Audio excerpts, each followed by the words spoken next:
In this short video, I'm going to show you all the improvements I made on my Mario action figure and my Mario Party 5 Luigi plush. So now let's begin with Luigi. One thing I should note is that I took a lot of inspiration from the cute Mario Bros. When improving these two. For starters, in the original episodes, Luigi's hat was semi-falling off, so I kind of recreated that by sewing his hat halfway back on. I always like that, better than it falling off all the time. Then for the emblem, I used white felt, cut it into the shape of the emblem, and carefully sewed it on.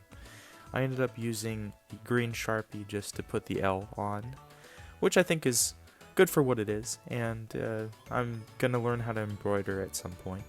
Then for the overalls, I ended up taking the felt buttons off and replaced them with real buttons that I found at my local craft store.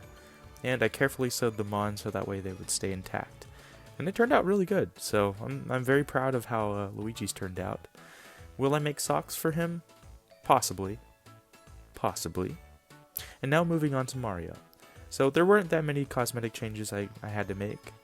So to match Luigi, I painted the buttons gold.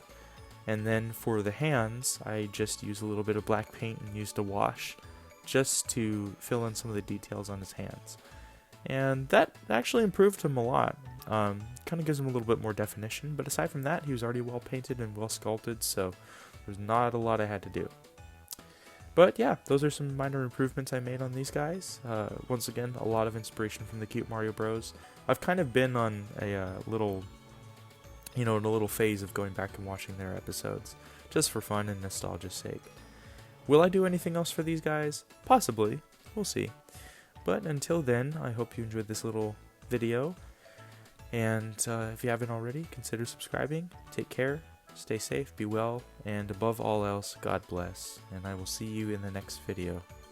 Peace.